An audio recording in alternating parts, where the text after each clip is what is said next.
100 ఏళ్ళు ఆరోగ్యవంతంగా బతకడం సాధ్యమే అంటారా? ధనం ధాన్యం పశుం బహుపుత్ర లాభం 100 సంవత్సరం దీర్ఘమాయువు. అంటే ఋగ్వేదం రాసిన మహాశయులు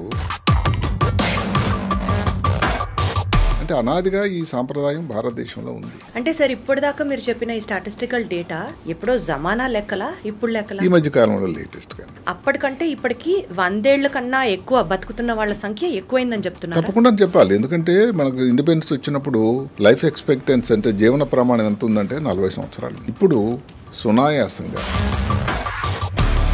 100 years బతకడం జుజుబి అంటున్నారు మీరు.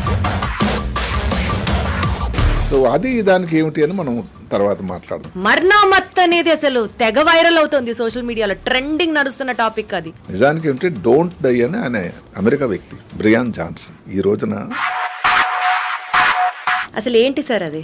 సంవత్సరానికి $2 మిలియన్ అమెరికన్ డాలర్స్ ఖర్చు పెడుతున్నాడు. రే కుర్వెల్ గారు ఈయన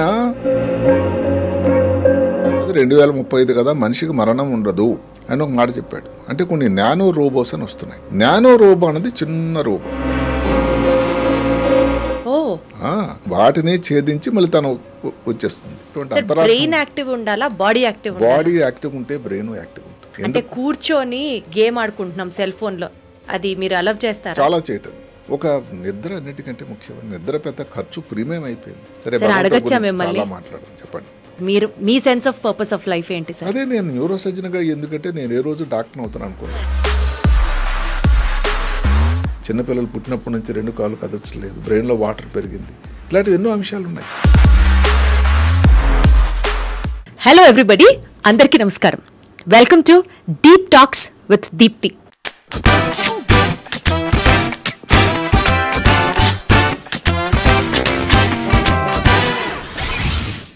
ఇది నిజంగా చాలా డీప్ టాక్ కాన్వర్జేషనే అవుతుంది. ఎందుకంటే నిండు 100 ఏళ్ళు హాయిగా సంతోషంగా ఏ చీకు చింత లేకుండా సంతోషంగా బతకడం అసలు సాధ్యమేనా? ఏదో ఆశీర్వదించాలంటే 10 మందిని చల్లగా 100 ఏళ్ళు ఉండు నాయనా అని ఆశీర్వదించేస్తారు, కానీ అసలు ప్రాక్టికల్గా కుదురుతుందంటారా? ఏమో. ఇదే టాపిక్ గురించి డీటెయిల్గా మాట్లాడడానికి I have one of our esteemed guest for today's show, doctor Ranganathan garu, senior neuro surgeon and from AIIMS. So Ranganathan garu నమస్తే అండి. నమస్తే. ఎలా ఉన్నారు? Thank you sir. First of all మిమ్మల్ని కలవడం ఇట్ సెల్ఫ్ నాకు చాలా ఆనర్గా, చాలా హ్యాపీగా అనిపిస్తుంది. Glad that weave got connected today sir. God bless you. Thank you so much sir. Sir, coming to a topic, చాలాసార్లు మీరు చేసిన పాడ్కాస్ట్లు, మీరు ఇచ్చిన detailed analysis of your versions of many things in life విన్నాను, వింటూ పెరిగాను. ఇంకా చెప్పాలంటే మిమ్మల్ని చాలా ఫాలో అయ్యాను is what I wanted to tell you. ఈ నేపథ్యంలో ఈరోజు మనం మాట్లాడుకోబోయే సబ్జెక్ట్ 100 ఏళ్ళు సంతోషంగా ఏ చీకుచింత లేకుండా ఆరోగ్యవంతంగా బతకడం చాలా ముఖ్యం అన్నమాట. ముఖ్యం సార్. సాధ్యమే అంటారా? సాధ్యమని చెప్పాలి. నిజానికి ఏమిటంటే ఇది హైందవ సంప్రదాయంలో ఇదేదో కొత్త విషయం కాదు. ఋగ్వేదంలో శ్రీ సూక్తం అని ఉంటుంది. అంటే ఏదైనా మంచి కార్యక్రమం, సంతోషకరమైన దీపావళి వచ్చింది, సో వేద పండితులు ఆశీర్వదిస్తారు.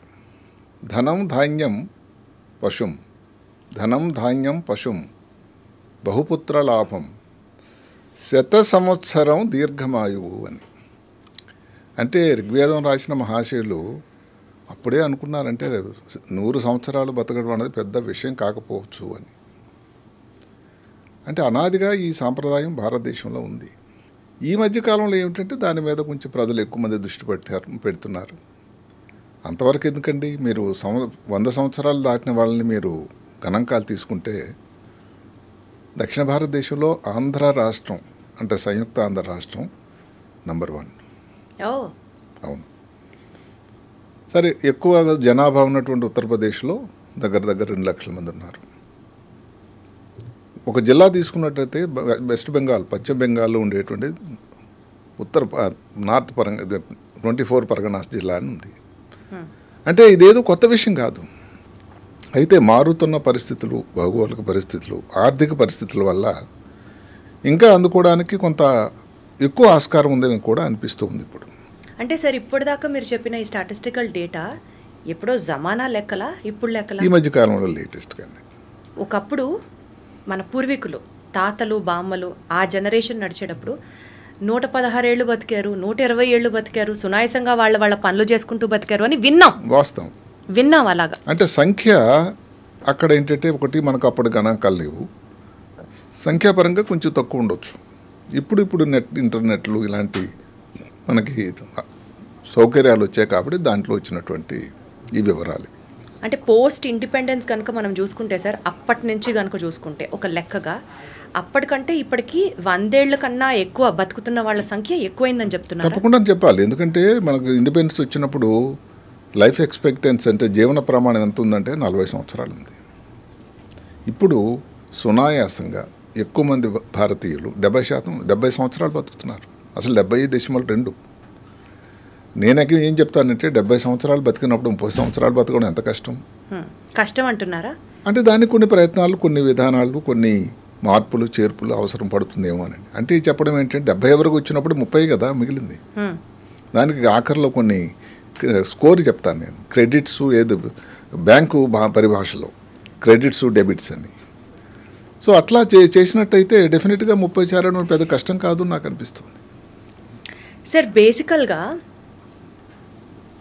ఇప్పుడున్న పొల్యూషన్ లెవెల్స్ కానీ, ఇప్పుడు మనం తింటున్న ఆహారం కానీ, ఇప్పుడున్న స్ట్రెస్ఫుల్ లైఫ్స్ కానీ ఏది కంపేర్ చేసుకున్నా లైఫ్ ఎక్స్పెక్టెన్సీ తగ్గిపోతుంది. ఒకప్పుడు 100 ఏళ్ళు బతకడం హాయిగా బతికేవాళ్ళు, ఇప్పుడు 60-70 ఏళ్లకే మనుషులు కష్టపడుతున్నారు అని వింటున్నాం. కానీ మనం మాట్లాడుకునే subject is completely different. 100 years బతకడం జుజుబి అంటున్నారు మీరు. అంటే కారణం ఏంటంటే అందులో లేశమంతా నిజము లేకపోలేదు, పూర్తిగా కాదు. ఏ విధంగా అంటే ఇప్పుడు మీరు అడిగిన క్వశ్చన్ ముందుకి ఆరోగ్య ప్రమాణాలు ఎందుకు పెరిగాయంటే ఈ ఇన్ఫెక్షన్ డిజీజెస్ ఏదైతే ఉందో వాటికి మంచి మందులు వచ్చాయి, మంచి వ్యాక్సిన్లు వచ్చాయి, ఆహారం మీద అవగాహన ప్రజలకు వచ్చింది. మంచినీరు తాలూకు ఒకప్పుడు మంచినీరు ఊళ్ళలో ఎక్కడుండేది ట్యాప్ వాటర్, ఎక్కడి నుంచో వెళ్ళి తీసుకొచ్చేవాళ్ళు, దానివల్ల ఏదో ప్రాబ్లమ్స్. సో ఇవన్నీ బాగున్నాయి ఇప్పుడు. అదే కాకుండా ఈ సోషల్ మీడియా ఒక విధంగా నేను మెచ్చుకోవాల్సింది ఏంటంటే సోషల్ మీడియా వల్ల ఆరోగ్యం మీద అవగాహన పెరిగింది. అంటే ఈ ఆహారం తీసుకోవాలి, స్మోకింగ్ చేయకూడదు. అంటే ప్రోగ్రామ్ ఉన్నటువంటి అంతమంది కూడా స్మోకింగ్ చేయడం అంటే ఏదైతే పొగ త్రాగడం మానేయకపోయినా దానివల్ల ప్రమాదం ఉంది సుమా అని ఒక హెచ్చరిక వారి మెదడులోకి చొచ్చిపోతూ ఉంది. అలాగే మద్యం సేవించడం కానీ, సరే మద్యం దానివల్ల పెరిగిందా తరిగింది దానివల్ల కాదు, మొత్తం మీద ఏంటంటే సోషల్ మీడియా ప్రజల లోపలికి లోపలికి ప్రతి ప్రాంతానికి వెళ్ళి చొచ్చుకుపోవడం వల్ల దాని ఉపయోగం కూడా ఉన్నది. తర్వాత ఇప్పుడు కొన్ని జబ్బులకు అప్పుడు ఇంక వైద్యం లేదని ఉన్నటువంటి ఇప్పుడు ఈ రోజుల్లో అవన్నిటికీ వచ్చాయి. ఉదాహరణకి మీరు ఒకటి తీసుకోండి, ఊబకాయం. సరే కొంచెం తక్కువ మంది ఉండేవాళ్ళు అనుకోండి, ఈ రోజుల్లో ఊబకాయం రొటీన్గా ప్రతి ఊర్లో, ప్రతి చిన్న ఊర్లో కూడా ఎక్కడెక్కడో దానికి బ్యారియాట్రిక్ సర్జరీ అవుతుంది. ఇట్లా ఏ కష్టానికి దానికి ఆరోగ్య ప్రమాణాలు పెరిగాయి. ఎందుకు అంటే దానికి సరైనటువంటి వైద్యం పరిస్థితులు ఇప్పుడు అందుబాటులోకి వచ్చాయి. అందువల్ల పొల్యూషను ఇవన్నీ స్ట్రెస్ అనేది, అందుకని మనం చెప్పబోయే సూత్రాల్లో కొన్ని దగ్గర ఆఖరిలో కొన్ని 7 సూత్రాలు చెప్తాను నేను. అవి ఇప్పుడు కూడా వదిలించుకోవాలి, చేయగలిగితేనే 30 సంవత్సరాలు వెళ్ళగలం. సో అది దానికి ఏమిటి అని మనం తర్వాత మాట్లాడదాం. ఈ ట్రెండింగ్ ఇప్పుడు ఏమిటంటే అవును సార్, సోషల్ మీడియా అని మీరు నాకు అన్న వెంటనే I was waiting to ask you that. మర్నామత్ అనేది అసలు తెగ వైరల్ అవుతుంది సోషల్ మీడియాలో, ట్రెండింగ్ నడుస్తున్న టాపిక్ అది. వాస్తవానికి ఏమిటంటే ఆ మహానుభావుడు ఎవరైతే ఈ మాటను తీసుకొచ్చాడో నిజానికి ఏమిటంటే డోంట్ డై అని ఆయన అమెరికా వ్యక్తి, మల్టీ మిలియనర్ బ్రియాన్ జాన్సన్. ఈ రోజున బాంబేలో ఉన్నాడు, 4, 5, 6 బెంగళూరు వెళ్తాడు. ఆయన ఒక కాన్సెప్ట్ తీసుకొచ్చాడు, డోంట్ డై అని. దానికి సరే హిందీలో ఏంటంటే మర్నామత్ అని. ఆయన మీరు నమ్ముతారా, అది బ్రయన్ జాన్సన్ గారు చేస్తున్నటువంటి విషయాలని మనం ఎంత ఆమ్ ఆద్మీ సోకాలు భారతదేశంలో చేయగలరా అన్నది కొంచెం మనం ఆలోచించాల్సిన విషయం. అసలు ఏంటి సార్ అది? ఆయన చేస్తున్నది చాలా కొంతవరకు విచిత్రం అనిపిస్తూ ఉంటుంది. ఉదాహరణకి తెల్లవారు 5 గంటలకి తను అలారం లేకుండా లేస్తాడట, 6:15కి బ్రేక్ఫాస్ట్, 11 గంటలకల్లా లంచ్, 9 కల్లా లంచ్, నైట్ తెల్లవారి 11 కల్లా మళ్ళీ డిన్నర్ అయిపోయింది. ఇది ఎంత సాధ్యం? తర్వాత ఆయన చేయించుకునేటువంటి నంబర్ ఆఫ్ టెస్టులు, లేకపోతే వాడేటువంటి మూలికలు కానీ, రకరకాల సప్లిమెంట్స్ కానీ అసలు నమ్మశక్యం కానండి. ఒక్క మాటలో చెప్పుకోవాలంటే సంవత్సరానికి $2 మిలియన్లు అమెరికన్ డాలర్స్ ఖర్చు పెడుతున్నాడు ఆయన. అంటే మన భారతదేశం తాలూకా రూపాయి మార్పిడిలో చూసుకుంటే దగ్గర 16 కోట్ల పైన రూపాయలు. ఎంతమంది దాన్ని ఖర్చు పెట్టగలరు అని ఒక మాట చెప్పుకున్నాడు ఆయన. ఇప్పుడు ఆయన వయసు 47, ఆయన గుండెట 37 సంవత్సరాలు వయసుది. ఓకే. స్కిన్ అన్నది 28 సంవత్సరాలు. అరే అసలు జుత్తు ఒక తెల్ల జుత్తు వెంట్రుకంటూ లేదట. అయితే అంత సింపుల్ కాదని దయచేసి అందరూ గమనించండి. ఏమిటంటే ఈ మధ్యకాలంలో ఆయన హానెస్ట్గా ఒక మాట పెట్టాడు. ఏదో ఫేస్ కోసం ఏవో మందులు వాడి చేసి శుభ్రంగా బ్లోక్ట్ అయిపోయింది. అన్యాయంగా అసలు మళ్ళీ పూర్తిగా రికవర్ అవుతాడా లేదని. ఇవన్నీ కూడా ఏమిటంటే ప్రతి వాళ్ళ దగ్గర కూడా కొన్ని మంచి విషయాలు నేర్చుకోవచ్చు. ఉదాహరణకు 5 గంటలు లేవడం మంచి అలవాటు.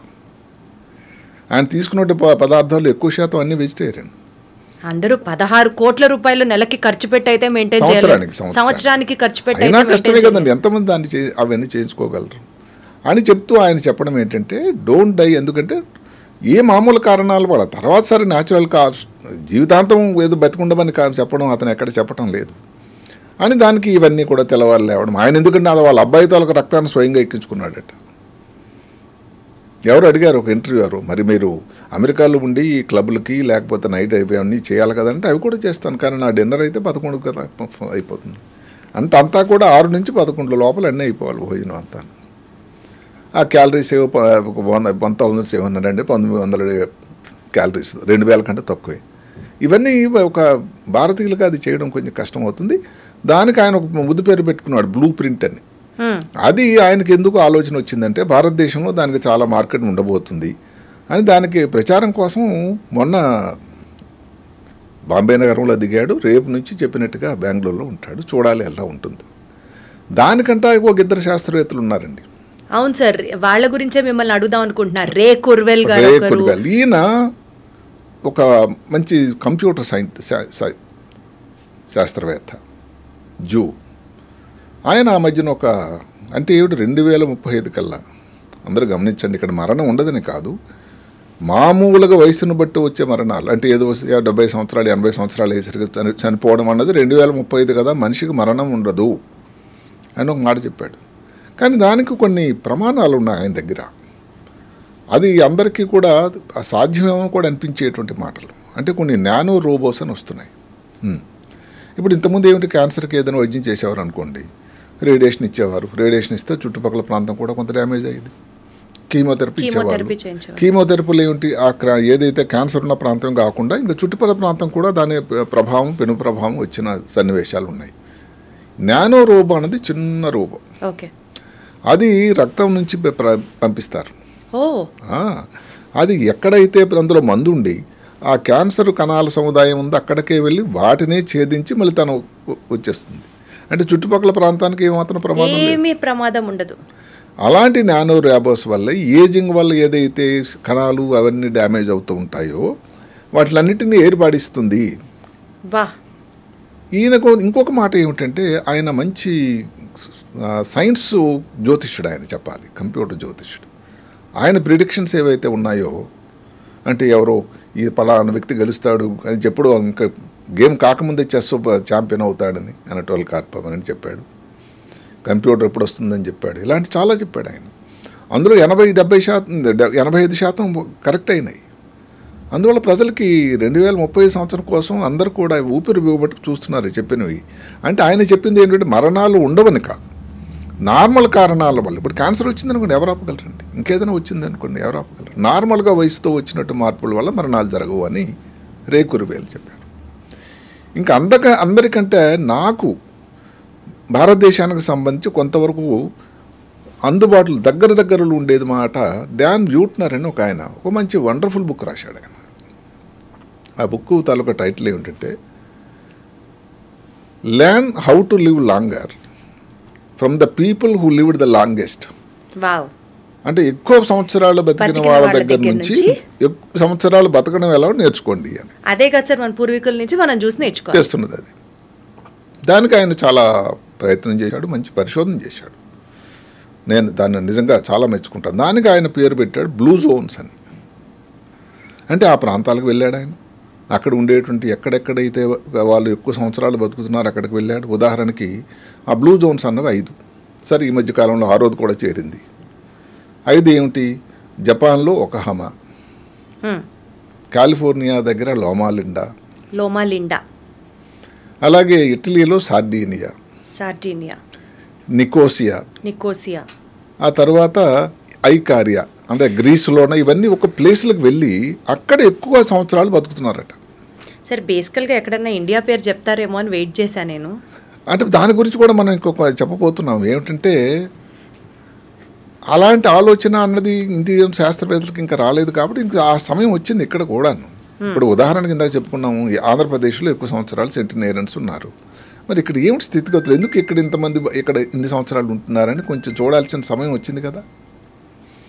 ఆయన అక్కడికి వెళ్ళి వాళ్ళతో ఉండి వాళ్ళ భోజనం తెల్లవారు నుంచి ఏం చేస్తారు, వాళ్ళ రొటీన్ ఏమిటి, అదే కాకుండా వాళ్ళందరూ గ్రూప్గా కుటుంబంతో ఉంటున్నారా లేదా, చర్చికి ఎన్నిసార్లు వెళ్తారు, లేకపోతే వాళ్ళ ప్రేయర్లో ఏముంటుంది, తెల్లవారు లేచి నుంచి ఏం చేస్తారు, వాళ్ళ ఆహారంలో మార్పులు, ఇవన్నీ ఆయన గమనించాడు.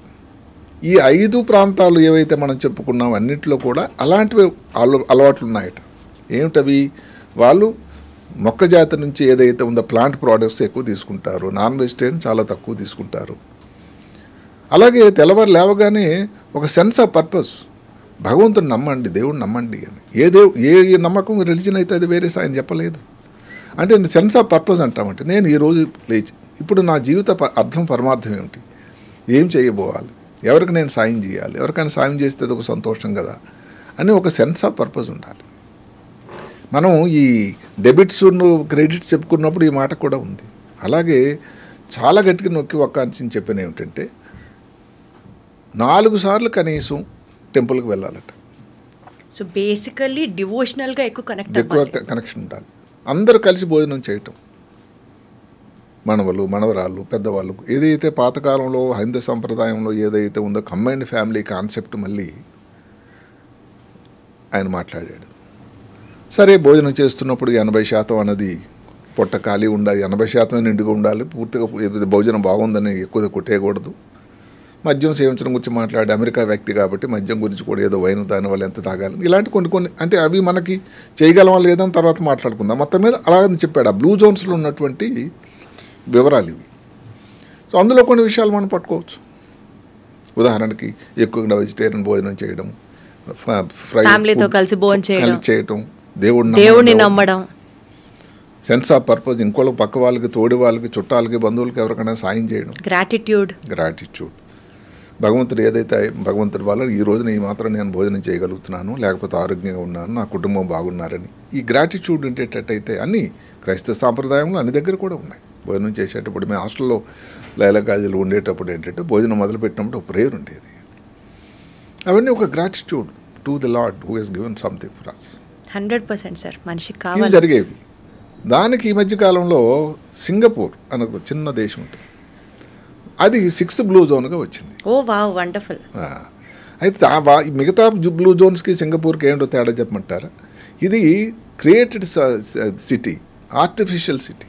వాటిలాగా న్యాచురల్గా అవన్నీ కూడా సముద్ర తీర ప్రాంతంలో ఉన్నాయి, దూరంగాను. అంటే ఈ హసల్ బజల్ ఏదైతే మీరు అన్నారో పొల్యూషన్ ఇలాంటి దూరంగా ఉన్నారు. మరి ఇక్కడ కాదు కదా, అది చాలా అధికంగాను, చాలా ఇండస్ట్రియల్ కంట్రీ, చిన్న కంట్రీ అయినా కానీ పర్ఫెక్ట్ ప్లాన్తో నిర్మించుకున్నారు, చాలా డిసిప్లిన్ కంట్రీ. Correct sir. అసలు ఎవరు కూడా చూయింగ్ గమ్ అయితే దానికి కింద ఊచారంటే దానికి ఒక ఫైన్ ఉంటుందండి. Top medical universities in the world are in Singapore sir, అన్ని కంట్రీ. అయితే అక్కడ నుంచి కొన్ని మనం నేర్చుకోవాల్సింది ఏంటంటే 10 సంవత్సరాల క్రితం ఒక యావరేజ్ సింగపూర్ వ్యక్తి ఆయు ప్రమాణం 65 సంవత్సరాలు. ఇప్పుడు ఎంత సంవత్సరాలు ఉన్నాయో తెలుసా? 85. My God. ఎస్, 20 సంవత్సరాలు ఈ 10 ప్రాంతంలో పెరిగింది.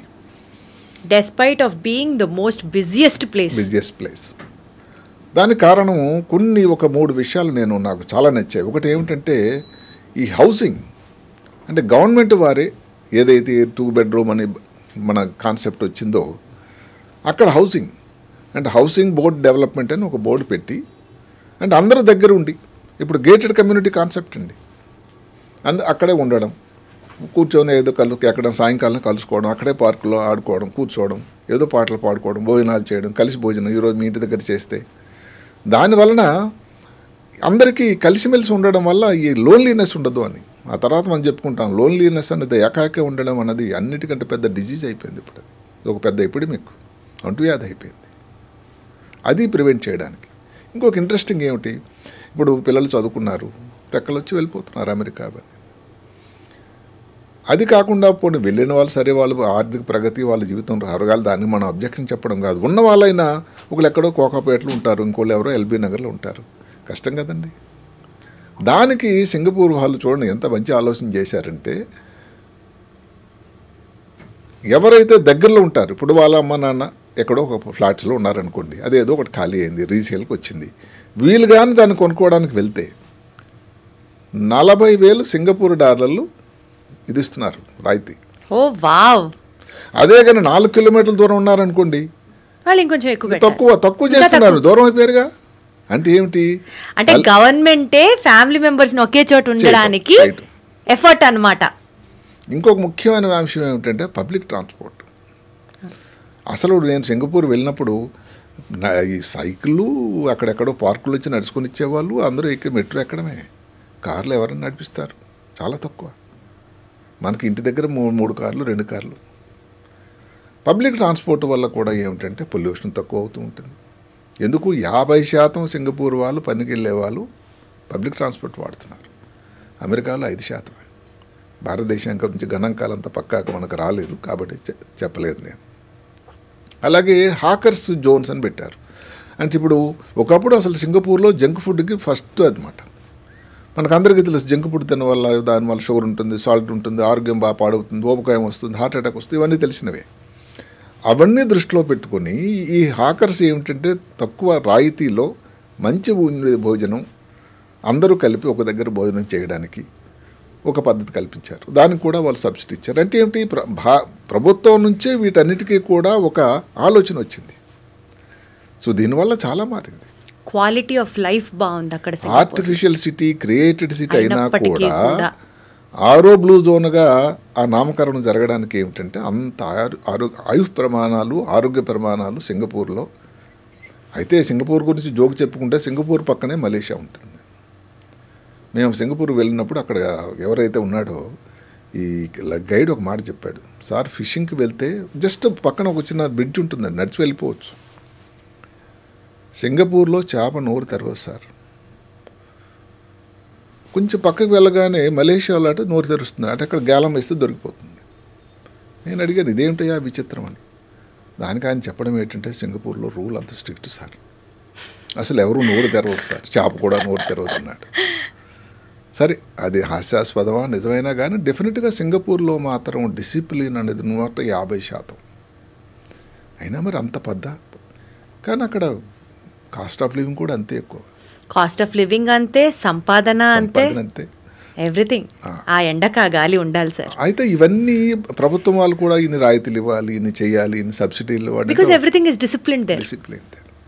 కానీ ఈ 3 వాళ్ళైతే ఆలోచనలు ఏవైతే ఉన్నాయో నాకు కూడా చాలా నచ్చినటువంటి ఆలోచనలు. సార్ ఇప్పుడు ఈ 3 సైంటిస్టుల గురించి మాట్లాడుకుందాం. అంటే వాళ్ళ 3 థియరీస్ని మనం సమరైజ్ చేసుకునే ప్రయత్నం చేద్దాం. రే కుర్వెల్ గారిది కానివ్వండి, జాన్సన్ గారిది కానివ్వండి, డీన్ బట్నర్ గారిది కానివ్వండి, రంగనాథ్ గారు సమరైజ్ చేసి ఆడియన్స్ కి చెప్పాలి అంటే 7 sutras of life by Ranganath గారు, సప్తపది జీవన సప్తపది ఫర్ 100 years. చాలా సింపుల్ అండి, పెద్ద కాంప్లికేటెడ్, దానికి పెద్ద ఖర్చుతో కూడుకున్నది కాదు. ఉదాహరణకి ఒకటి ఉంది, ఈట్ రైట్. భోజనం తీసుకునేదే సరైన భోజనం అంతే. అంటే ఏమిటి, ఇప్పుడు నా దాంట్లో కొంచెం నాన్ వెజిటేరియన్ తాలూకు పాలు తక్కువ ఉండాలి, ఇందాక చెప్పినట్టుగానే ఏదైనా ఫ్రూట్స్ కానీ మీ ఊర్లో దొరికినవే, కొంచెం సాల్ట్ తక్కువ ఉండాలి, ఈ గ్రిల్డ్ ఫుడ్ అవన్నీ తీసుకోకూడదు. ఏమైపోతారు సార్ ఈ చాట్ బండ్ల వాళ్ళు, పానీపూరి బండ్ల వాళ్ళు, జంక్ ఫుడ్ వాళ్ళు ఏమైపోతారు సార్? వాళ్ళు బతకాలి, వాళ్ళు కూడా భారతీయులే. అయితే ఇప్పుడు నేను చెప్పేది ఎవరెవరైతే 100 సంవత్సరాలు ఉండాలి అని అభిలాషించుకుంటున్నారు, ఇలాంటి కొన్ని కట్టుదిట్టం అయితే చేసుకోవాల్సింది. అందుకనే దానికి ఈట్ రైట్ అన్నారు. Eat right. సో రైట్ అంటే కరెక్ట్గా ప్లాంట్ ప్రోడక్ట్స్ తినడం, ఫ్రూట్స్ తీసుకోవడం, సాల్ట్ తక్కువ, షుగర్ తక్కువ తీసుకోవడం. ఇందాక చెప్పినట్టుగానే భోజనం చేస్తున్నప్పుడు 80% ఉండి 20% ఖాళీ ఉంచడం, ఎందుకంటే జీర్ణం అవ్వడానికి. అది ఈట్ రైట్. ఫస్ట్ సూత్రం eat right. Keep your body right. Take care of your body. ఉదాహరణకి వెయిట్ అండి, ఈ రోజుల్లో చాలా ప్రాబ్లం అయిపోయింది. ప్రతి ఎక్కడ చూసినా కానీ ఊబకాయం.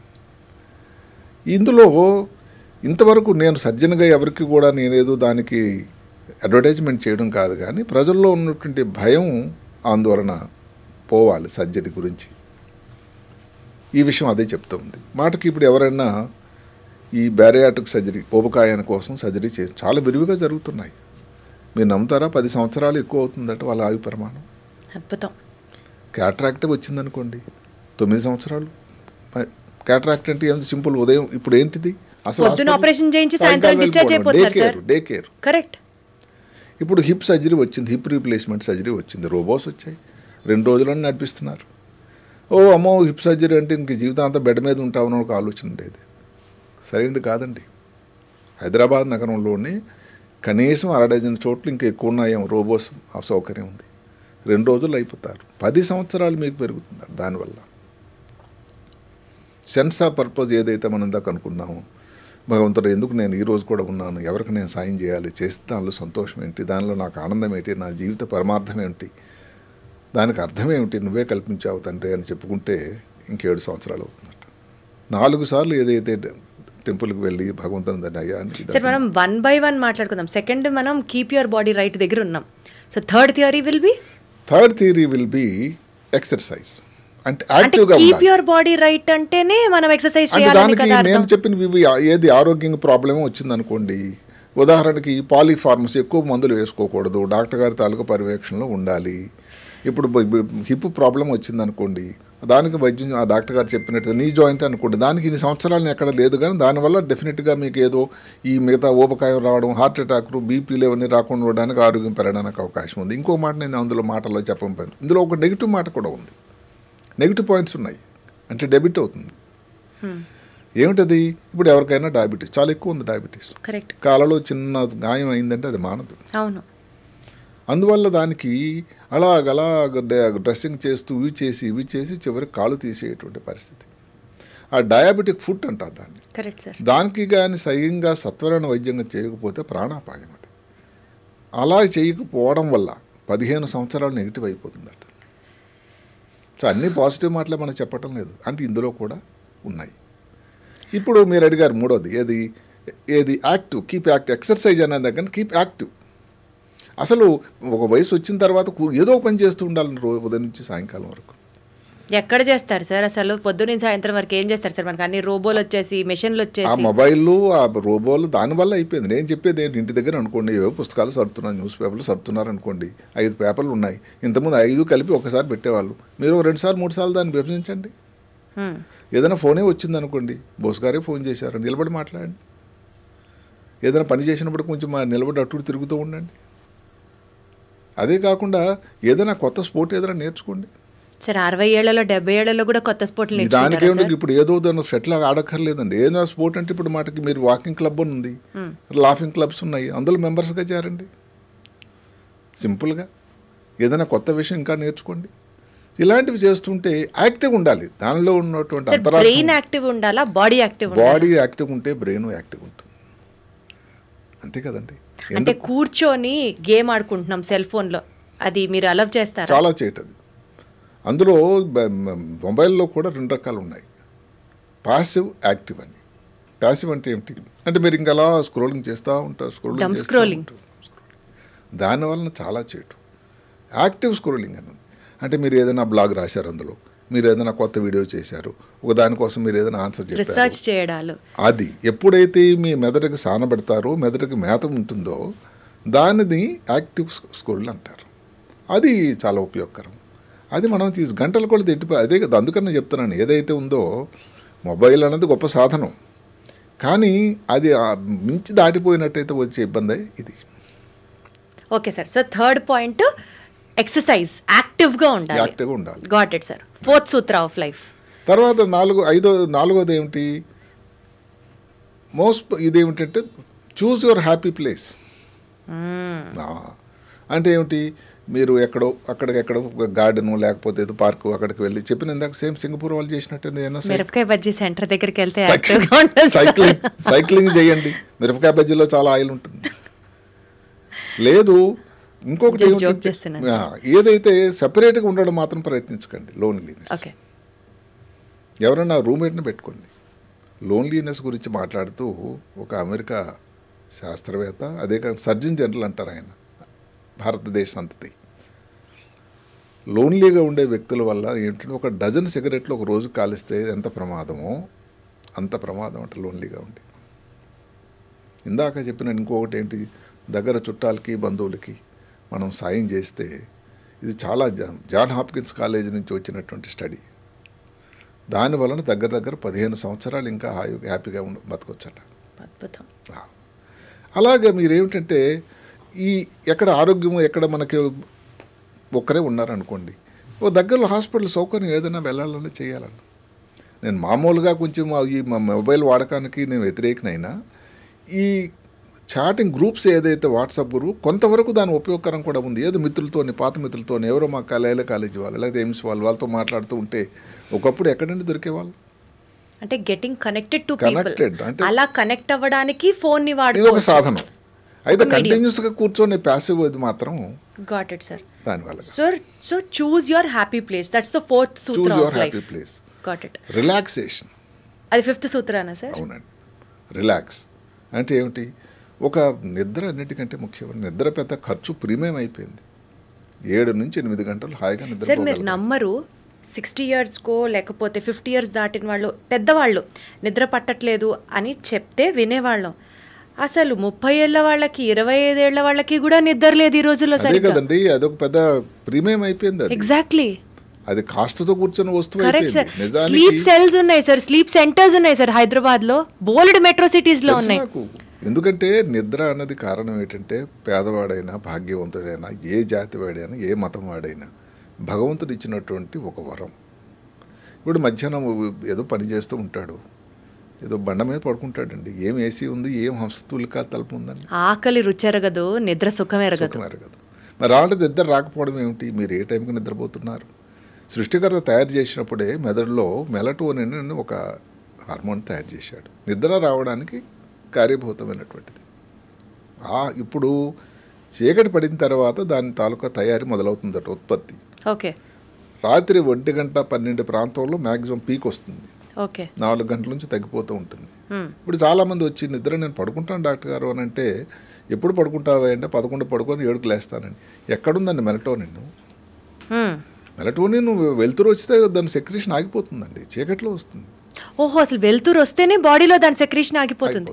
ఎప్పుడు సార్ దాని ప్రీమియం సెక్రేషన్? రాత్రి, మధ్యరాత్రి, అది కూడా చీకటి. ఇప్పుడు మీరు మొబైల్ వాడుతున్నారు, దాని బ్లూ లైట్ వస్తూ ఉంటుంది, దానివల్ల మన మెలటోనిక్ హాని జరుగుతూ ఉంటుంది.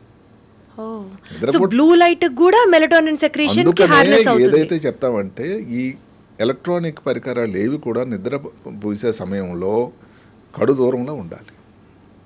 ఏదో మొబైల్లో మెసేజ్ వచ్చింది చూడడం, ఒక మెయిల్ చూడడం, దానికి ఆన్సర్ చేయడం, ఎట్లంటే నిద్ర పడుతుంది. సో నిద్ర అనేది 7 నుంచి 8 గంటలు. 7 నుంచి 8 గంటలు ఇవాళ రోజున సార్ అవసరం. అలా అయితేనే మీరు మెదడుకి ఏదైతే జరుగుతుందో ఏమిటంటే అమ్మ, మెదడు కూడా ఒక ముఖ్యమైన అవయవం. అది ఉదయం నుంచి సాయంకాలం వరకు 24/7 365 డేస్ ఇంకా పని చేస్తూనే ఉంటుంది కదండి, దానికి కూడా రెస్ట్ అవసరం కదా. ఏదైనా ఏజ్ గ్రూప్ కి 7 నుంచి 8 గంటలు అవసరం అంటారా సార్? పిల్లలు అయితే ఇంకెక్కువ, 12 గంటలు అంటాం. చిన్నపిల్లలు పుట్టిన వాళ్ళు అప్పుడు 12-15 గంటలు పడుకుంటారు, వాళ్ళంతా పడుకునే ఉంటారు. తల్లిదండ్రులు వర్రీ అవుతుంటారు, అంటే పాలు ఇవ్వడానికి నిద్ర లేపాల్సి ఉంటుంది. అంటే 60-70 ఇయర్స్ వాళ్ళకి కూడా 7 to 8 hours ఇంపార్టెంట్ అంటారు. అవసరం. ఒక గంట మనం రాయితీ ఇచ్చినా కానీ, ఎందుకంటే ఆ సమయంలో కొంతవరకు నిద్ర సమయం తక్కువ అవుతుంది. కానీ ఎవరైతే ఇంత సేమ నిద్రపోగలిగితే వాళ్ళు అదృష్టవంతుల కింద. అదృష్టవంతులు సార్ నిజంగా. అదే కాకుండా ఆఫ్టర్నూన్ న్యాప్ అని ఉంటుందండి, మధ్యాహ్నం సియస్టా. అది కానీ ఒక 20 నిమిషాలు. మళ్ళీ దాంట్లో ఏమిటి, నిద్ర మంచం పడుపు మీద పడుకోకూడదు, కూర్చొని. అది 2:30-3 నుంచి మధ్యాహ్నం. అదేం లెక్క సార్? అదంతే. ఎందుకంటే మరి దీని మీద పడుకున్నారనుకోండి, ఇంకా మరి లేవరు మీరు. 20 నిమిషాల తర్వాత ఎక్కువ గంట సేపు పడుకున్నారనుకోండి, ఈరోజు బాగుంది అనుకొని, మరి రాత్రి నిద్ర ఎలా వస్తుందండి? అంటే మధ్యాహ్నం పూట నాప్ 20 to 30 minutes ఉండాలి అంతే. శాస్త్రం ఇది దానే నాప్ అంటారు. అది చిన్న ఇది నిద్ర అనమాట, కళ్ళు మూసుకొని అలా పడుకోవడం, జస్ట్ ఒక చిన్న రెస్ట్ లాగా అంతే. అదే కాకుండా ఇంకా రిలాక్సేషన్ ప్లేస్ ఏదైతే ఈ స్పా అని మన ఇప్పుడు వచ్చింది, ఈ మధ్యన హైదరాబాద్లో కూడా చాలా చోట్ల ఉన్నాయి. వాటిని ఫిన్లాండ్లో ఒకటి, ఏది హ్యాపీయెస్ట్ కంట్రీ ప్రపంచంలో ఏది తెలిసిన? ఫిన్లాండ్. బిందాస్ ఉంటారు వాళ్ళు. అంటే గత 7 సంవత్సరాల నుంచి ఆ దేశాన్ని కొట్టగలిగిన దేశం ఇంతవరకు లేదు. అమెరికా లేదు, సింగపూరు లేదు. అక్కడ ఏమిటంటే వీళ్ళందరూ ఇదే హ్యాపీ. ఎవరో చెప్పారు నాకు, ఇంక అక్కడ ఆ మధ్యన వెళ్ళి ఫిన్లాండ్ దర్శించిన వాళ్ళు, ఒక వస్తువే పోయిందనుకోండి ఎక్కడో పార్కులో, మీరు నమ్ముతారట, ఎవరో వెతుకొని వచ్చి బిగిస్తారట. అంత మంచి వాళ్ళు ఉంటారు అక్కడ. మంచి వాళ్ళు ఉన్నారు అక్కడ. అంటే అది ఆ దొంగిలింపడం అనేది చేయటం అలాంటి లేని అలవాట్లు ఆ దేశం తాలూకా భౌగోళిక పరిస్థితి అది. అందులో ఒక ముఖ్యమైన మాట సౌనా, అంటే టెంపరేచరు వెట్ టెంపరేచర్ని రెగ్యులేట్ చేసేటువంటి ఒక దాంట్లోకి ఈ యంగ్స్టర్స్ వీళ్ళందరూ సౌనాకి వెళ్తారట. దానివల్ల పూర్తిగా రిలాక్స్ అయిపోతారు. సరే, సౌనా అన్నది ఇక్కడ లేకపోయినా కానీ స్పా కల్చర్ నెమ్మదిగా అదే వచ్చింది. సోనా బాత్ అంటూ ఉంటారు కదా. సౌనా బాత్ అంటే అదే అక్కడ ఫిన్లాండ్లో ఆరిజిన్ అయింది. దానికి ఒక మంచి మ్యూజికల్ ఇన్స్ట్రుమెంట్ నేర్చుకోండి. మీరేదో సంగీత విద్వాంసులు లేకపోతే ఏదో ఇది ఇవ్వడానికి, ఏదో కచేరీ ఇవ్వడానికి కాదు. అది మీ మెదడుకు సానపడుతుంది. పజిల్స్ ఏమన్నా చేస్తూ ఉండండి. రీడింగ్ రీడింగ్ చేయండి. మొబైల్ తగ్గించండి, చదువుకోండి. ఆ అలవాటు రీడింగ్ హ్యాబిట్ మొదలు పెట్టండి. మళ్ళీ స్ట్రెస్ అన్నది తీసేయండి. అందుకనే ఇప్పుడు అందరికన్నా నేనేదో అంటాను, షుగర్ తక్కువ, less sugar, salt less, stress less. అట్లా ఇప్పుడు ఇన్ని అసలు చెప్పొచ్చు మనకు కావాలంటే. ఎక్సర్సైజ్, స్పోర్ట్స్, ఇవన్నీ చేస్తూ రిలాక్సేషన్ వస్తుంది కదా. సార్, నేను correct me if I'm wrong, మీరు డాక్టరు, ఎస్పెషలీ న్యూరో సర్జన్ కాబట్టి అడుగుతున్నాను సార్ ఈ పాయింట్. బుక్స్ చదవమంటున్నారు మీరు, బట్ చాలామందికి ఫోన్ చూస్తున్నాం అనుకోండి సార్, ఇట్లా స్క్రోల్ చేస్తూ ఉంటే ఆర్టిఫిషియల్ ఇంటెలిజెన్స్ వచ్చిన తర్వాత, ఫర్ ఎగ్జాంపుల్ మనకి ఏదో ఒక సబ్జెక్ట్ నచ్చింది, మనం లైక్ చేసాము, షేర్ చేసాము. Because of the artificial intelligence మనం ఏ టాపిక్ అయితే చూసి హ్యాపీ ఫీల్ అవుతున్నామో అవే వస్తూ ఉంటాయి మనకి ఫోన్లో కూడా. ఓకే, అవి చూస్తూ ఉండడం వల్ల ఇన్స్టెంట్గా మనకి తెలియని ఒక ప్లెజర్, ఒక తెలియని గ్రాటిఫికేషన్ వచ్చేస్తూ ఉంటుంది. అంటే మనం హ్యాపీ ఫీల్ అయిపోతున్నాం. మీరు ఇందాక చూస్ హ్యాపీ ప్లేస్ అన్నప్పుడు నాకు ఫోన్ చూస్తే హ్యాపీనెస్ వస్తుంది సార్. నాకే కాదు, here I represent the society.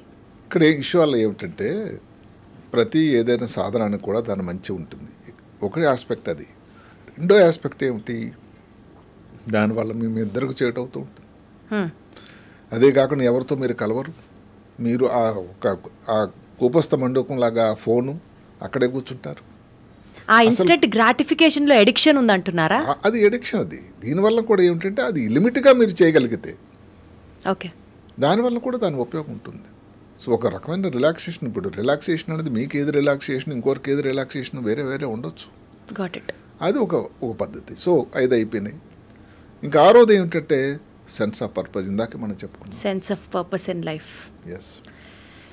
ఎవరికైనా తోడి వాళ్ళకి సాయం చేయాలి. అసలు నేను ఎందుకు ఇది న్యూరో సర్జన్ అయ్యాను, లేకపోతే ఇంకేదన్నా ఎందుకు చేశాను, ఎంతమందికి ఏం చేయాలి, ఇంకెన్నాళ్ళు చేస్తే దాని సంతోషం, ఆర్థికంగా మనకు వచ్చినటువంటి ఉపయోగం కన్నా ఆ సంతోషం మనసులో నిండుగా ఉండడం వల్ల ఆయు ప్రమాణాలు పెరగడానికి అవకాశం ఉంటుంది. సరే, చాలా మాట్లాడడం, చెప్పండి. What is the purpose of your life sir? Me sense of purpose of life ఏంటి సార్? అదే, నేను న్యూరో సర్జన్గా ఎందుకంటే నేను ఏ రోజు డాక్టర్ అవుతాను అనుకోలేదు. ఓకే, ఎక్కడో చిన్న మారుమూరు గ్రామంలో పుట్టిన నాకు అది చుట్టుపక్కల వాళ్ళని డాక్టర్ చదివితే ప్రజలకు సేవ చేయొచ్చు, దానివల్ల ఎంతోమందికి ఆరోగ్యం ప్రమాణాలు ఇవ్వడానికి మీకు అవకాశం ఉంటుందని ఎక్కడో చదివాను, విన్నాను. అప్పటి నుంచి నాకు ఎంతో ఉత్సుకత.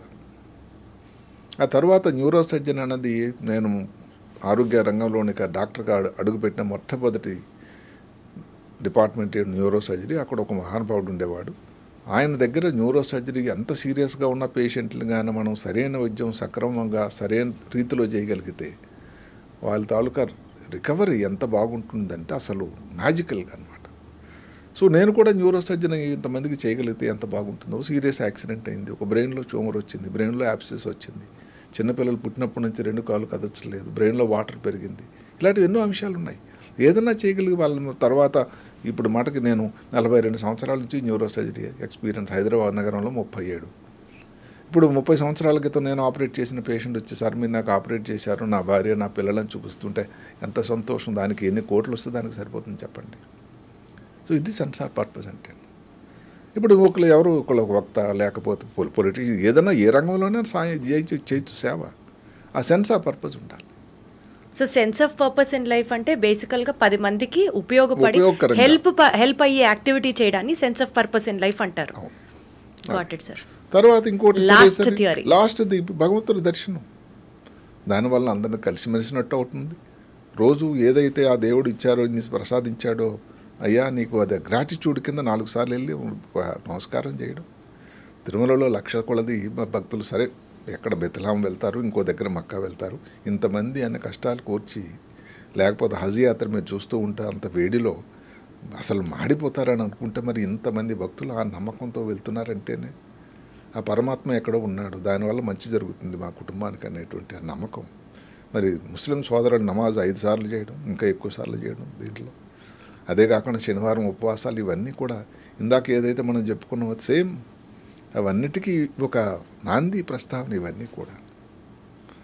అందువల్ల ఏమిటంటే నేను చెప్పేది భారత ప్రభుత్వం ఏంటంటే దీన్ని కొన్ని సౌకర్యాలు ఏదైతే ఉదాహరణకి ఇప్పుడు ది ఓల్డ్ పీపుల్కి జెరియాట్రిక్ వార్డ్స్ అని వచ్చాయి. ఏంటి సార్ అది? జెరియాట్రిక్ హాస్పిటల్ అంటే 60 పైబడి ఉండే వృద్ధుల కోసం వాళ్ళ తాలూకు ఆరోగ్య పరిస్థితి జెరియాట్రిక్ వార్డ్. ఓకే. అలాగే మన నిమ్స్లోని కూడా ఉంది. ఫస్ట్ హాస్పిటల్ అనేది రికార్డ్ వచ్చింది ఏమిటంటే భారతదేశంలో ఎయిమ్స్లో స్టార్ట్ చేశారు ఈ కొత్త ప్రభుత్వంలో. ఆ ఏజ్ గ్రూప్ వాళ్ళకు ఉండేటువంటి ఇబ్బందులను దృష్టిలో పెట్టుకుని చేసినటువంటి ఒక విభాగం. చిన్నపిల్లలకి ఎలాగైతే పిడియాట్రిక్స్ అంటారు, జెరియాట్రిక్స్ అంటే పెద్దవాళ్ళ కోసం. సో అలాంటి వాళ్ళని దృష్టిలో పెట్టుకుని కొన్ని కార్యక్రమాలు చేయాలి. ఇప్పుడు తల్లిదండ్రులు ఏకాక అయిపోవడం వల్ల ఇందాక చెప్పుకున్నాం లోన్లీనెస్ వల్ల వాళ్ళకి ఇబ్బంది వస్తూ ఉంది. అందువల్ల దగ్గర వాళ్ళ పిల్లలు ఇందాక ఏదైతే సింగపూర్ గవర్నమెంట్ ఇన్సెంటివ్ ఏదైతే ఇస్తున్నారో వాళ్ళ తల్లిదండ్రుల దగ్గరికి కానీ వాళ్ళ ఇల్లు కానీ తీసుకునేటట్టయితే 40,000 సింగపూర్ డాలర్స్ దూరం వెళ్ళిపోతే తగ్గిపోతుంది సుమా. సో ఇవన్నీ కొన్ని ఇన్సెంటివ్ ఇలాంటి క్రియేట్ చేయాలి. ఈ హౌసింగ్ ఏదైతే ఉందో అందరూ చుట్టుపక్కల సమాజంలో ఒక దగ్గర అంటే బై ఫోర్స్ అన్నా కానీ అందరూ ఒక దగ్గర ఉంటారు.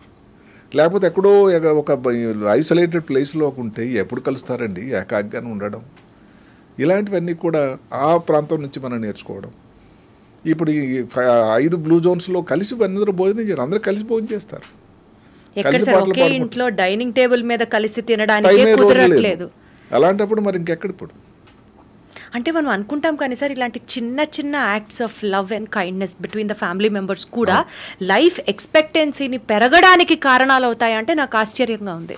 లేదు ఇవి చిన్న విషయాలే అయితే ఏదో చిన్నది ఏదో బిందువులాగా సముద్రం అవుతుందిలాగా ఇవన్నీ కానీ ప్రాక్టీస్ చేయగలిగితే ఇవన్నీ సైన్స్ ప్రకారం ఆధారాలతో కూడినటువంటి విషయాలు కాబట్టి తీసిపడడానికైతే లేదు. ఎవరైతే దీనిని ఆ విధంగా చేయగలిగితే ఆచరించగలిగితే డెఫినెట్గా ఇందాక మనం చెప్పుకున్నట్టు ఉదాహరణకి బ్యారియాట్రిక్ సర్జరీ చేయించుకున్నారు అంటే మనం ఇప్పుడు డెబిట్స్ క్రెడిట్ స్కోర్ వేసుకుందాం సార్. అంటే ఏమిటి బ్యారియాట్రిక్ సర్జరీ చేయించుకుంటే 9 సంవత్సరాలు 9-10 సంవత్సరాలు. క్యాట్రాక్ట్ అందరూ భయపడతారు, క్యాట్రాక్ట్ అమ్మో ఏమైనా కంట్లో పాడిపోతే. డెబిట్స్ మాట్లాడుకుంటే సార్ బేరియాట్రిక్ సర్జరీ గురించి దాంట్లో ఉన్న దాన్ని రిస్క్ అంటే మీరు చూస్ చేసుకున్నట్టు ఇప్పుడు ఒకప్పుడు బ్యారియాట్రిక్ సర్జరీ కన్నా ఇప్పుడు ఏమిటంటే అది చాలా విరివిగా సెటిల్ ఒక స్టాండర్డైజ్డ్ అయింది. కాంప్లికేషన్ చాలా తక్కువ. అంటే సర్జరీ అంటే ఏ కాంప్లికేషన్ లేదని కాదు. అయితే అక్కడ ఆ 5%, 3%, 2% గురించి మాట్లాడతారా, 95% ఉపయోగం గురించి మాట్లాడతారు. అలాగే బ్యారియాట్రిక్ సర్జరీ దానివల్ల మీకు గుండెపోటు రావడం కానీ, షుగర్ రావడం కానీ, బీపీ రావడం కానీ ఎంత తగ్గిపోతుంది. మీ ఆరోగ్యం పెరగకపోవడానికి ఏమవుతుందండి? అదే మీరు కదలికితే ఇదైపోతుంది కదా, మీకు హిప్ పని చేయట్లేదు, అక్కడ ఇన్ఫెక్షన్ ఏదో వచ్చింది, డాక్టర్ గారు సర్జరీ చెప్పినా చేయించుకోవట్లేదు, 10 సంవత్సరాలు మీకు లాస్ అయిపోయినట్టేగా. కాలు మీకు ఇన్ఫెక్షన్ వచ్చింది, చూద్దాం దానికి మీరే వైద్యం చేసుకుంటుంటే 15 సంవత్సరాలు లాస్ అయిందిగా. నీ జాయింట్ ఆపరేషన్ ఇప్పుడు ఎన్ని జరుగుతున్నాయంటే రోజుకి 100 జరుగుతున్నాయి హైదరాబాద్లోనే. ఎందుకు అన్నట్టు దానివల్ల కదలిక ఉంటుంది. ఎందుకంటే నొప్పి వల్ల అలాగ కూర్చుని ఉండిపోవడం అయిపోయింది. దానికి తోడు ఈ టీవీ వచ్చిన తర్వాత చూడడము, ఇంకా బొబ్బకాయం రాకేమవుతుంది, ఇంకా జాయింట్లు ఇంకా స్టిఫ్ అయిపోతాయి. ఇంకా ఈ చెప్పినటువంటి దాని తాలూకు వచ్చిన ఇబ్బందులన్నీ కూడా పెరుగుతూ ఉంటాయి. ముందు చెప్పినటువంటి లైఫ్ స్టైల్ డిజీజ్ ఏమిటవి, షుగర్, బీపీ, బొబ్బకాయం, హార్ట్ అటాక్, ఇవన్నీ కూడా ఇప్పుడు యాక్టివ్గా మీరు ఉండేసరికి అలా రావడానికి అవకాశం ఎక్కడ ఉందండి? ఎవరైతే యాక్టివ్గా ఉండగలిగితే ఉదయం నుంచి సాయంకాలం వరకు ఏదో పని కావాలని ఏదో రన్నింగ్ రేసు లేకపోతే ప్లే గ్రౌండ్లో ఫుట్బాల్ ఆడమని కాదు 70 అప్పుడు యాక్టివ్గా ఉండేసరికి ఇవన్నీ ఇబ్బందులు కానీ తగ్గిపోతాయి కదండి. సార్ ఇప్పుడు మార్కెట్లో ఏదో ఏజ్ రీడిఫైనింగ్ మెడిసిన్స్ అని చెప్పి, దాని తర్వాత ఏజ్ రివర్సింగ్ టెక్నిక్స్ అని చెప్పి, దానికోసం మందులు అని చెప్పి ఇట్లా బోల్డ్ సోషల్ మీడియాలో ట్రెండ్ అవుతున్నాయి, మందులు వచ్చాయి. ఎందుకంటే ఆర్థిక ప్రమాణాల పెరుగు నుంచి భారతదేశంలో కానీ అమెరికాలో కానీ ఏమిటంటే ఇంకా ఇంకా ఎక్కువ బతికి ఉండాలి అనేటువంటి ఒక ఆశ ప్రజల్లో ఎక్కువ వచ్చింది. మీరు నమ్మండి, సోషల్ మీడియాలో ఏదో ఒక అంశం, ఎవరో వ్యక్తి ఒక కొత్త డైట్ రాశాడు, 5 P's అవాయిడ్ చేయమని, వాళ్ళకి టాంగో అని. ఆయన ఇటాలియన్ బేసికల్లీ. ఆయన వచ్చి అమెరికాలో సెటిల్ అయ్యాడు. తర్వాత ఆ మధ్య నాకు వెళ్ళి చూసేసరికి ఇటలీలో ఎవరైతే సన్నంగా చక్కగా ఉండేటువంటి వ్యక్తులు దొడ్డ అయిపోయి ఒబేసిటీ వచ్చిందట. అప్పుడు ఆలోచిస్తే పిజ్జాలు తినొద్దన్నాడు. నమ్మండి, ఇంకా పిజ్జా అసలు ఆరిజిన్ ఎక్కడ వచ్చింది? ఆస్ట్రేలియాలో, ఇక్కడ ఇటలీలోనే. సో అలాగా 5 P'లు చెప్పాడు. 5 P's ఆర్ పాయిజన్ అన్నాడు. అంటే అది ట్రెండింగ్ ఇప్పుడు అలాగైపోయిందని. అంటే ఏమిటి, ఎక్కువ పెరగడం, ఎక్కువ హ్యాపీగా ఉండడానికి 5 P's. ఒకటి అన్నాడు పిజ్జా, రెండోది పాస్తా, మూడోది పొటాటో, భారతీయులకు చాలా ప్రియమైంది, విన్నారు కదా. అలాగే నాలుగోది అక్కడ ఒక బ్రెడ్ దొరుకుతుందట, ఆ బ్రెడ్ వాడకూడదని చెప్పారు. పీటా బ్రెడ్ అది ఇటలీలో. లాస్ట్ది ఏమిటంటే విచిత్రంగా అనిపిస్తూ ఉంటుంది, ప్రోటీన్ తినకూడదా అని ఆయన చెప్తాడు. అదే కదా నేను చెప్పేది. ఏంటంటే వాళ్ళు చెప్పింది వేదం లేకపోతే భగవద్గీత కన్నా మంచి తీసుకుంటే తప్పులేదు. మంచి మనం తీసుకుందాం. ఉదాహరణకి ఇప్పుడు పొటాటో అనుకోండి, దాంట్లో కార్బోహైడ్రేట్స్ వద్దు. పిజ్జా అన్నది డెఫినెట్గా అంత మంచిది కాదు. పాస్తా డెఫినెట్లీ తప్పు. వైట్ బ్రెడ్ అది, వైట్ బ్రెడ్ అయితే అన్ని దగ్గర అన్ని పరిశోధనలు కూడా వైట్ బ్రెడ్ బ్రౌన్ బ్రెడ్ కంటే ఎక్కువ హేతువాదం అండి. బేసికల్లీ ఇవన్నీ రిఫైన్డ్ షుగర్స్ తోనే చేసింది, రిఫైన్డ్ మైదా, వీట్ ఫ్లవర్. అందువల్ల అవి అవాయిడ్ చేయమని. సరే, ప్రోటీన్ గురించి ఆయన చెప్పాడు, అది అందులో మనం 5 నుంచి 4 కుదిద్దాం, అది వేరే సంగతి.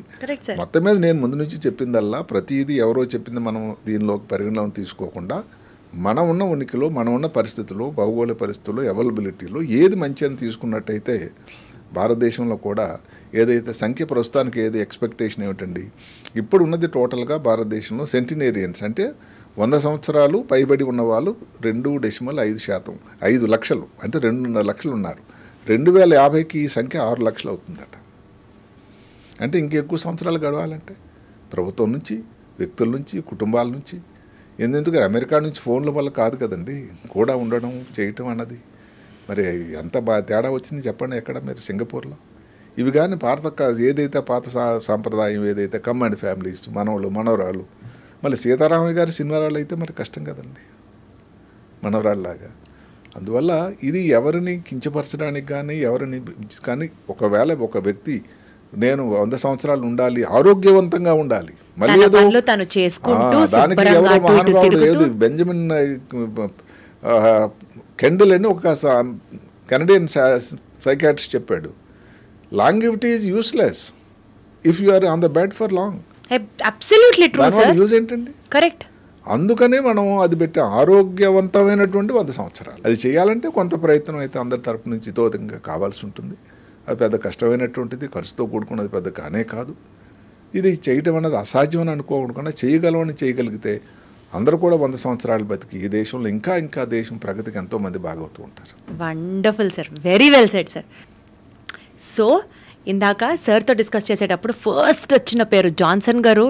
ఇప్పుడు ఆయన ఖర్చు పెడుతున్నట్లుగా 16 కోట్లు ఖర్చు పెట్టి మరి యాన్యువల్గా అంత మెయింటెనెన్స్ చేయించుకుంటూ 100 సంవత్సరాలు బతకడం ప్రాబబుల్లీ అందరికీ కష్టం అవ్వచ్చు గాక, అందరికీ కుదరకపోవచ్చు గాక, కానీ చాలా సింప్లిఫైడ్గా సప్తపది ఆఫ్ లైఫ్ రంగనాథ్ గారు షేర్ చేసినట్లుగా 7 sutras for 100-year life span ఏదైతే సార్ ఒకసారి రివైజ్ చేసుకుందాం. Eat right, treat your body right, exercise well, choose your happy place, active. So third one is exercise, stay active, relax. Fourth one is relax, choose your happy place, sense of purpose in life, and trust the Almighty. ఈ 7 సూత్రాలని గనక మీరు follow అయితే ఇవి చాలా simple అండి. 100 సంవత్సరాలు మనం కూడా చిరంజీవులుగా హ్యాపీగా బతకచ్చు అన్నది నాకు నమ్మకం వస్తోంది. అండ్ చాలా హ్యాపీగా కూడా ఫీల్ అవుతూ ఈరోజు మీ అందరికీ తెలియజేస్తున్న point. Thank you so much Ranganath garu. It was pleasure talking to you.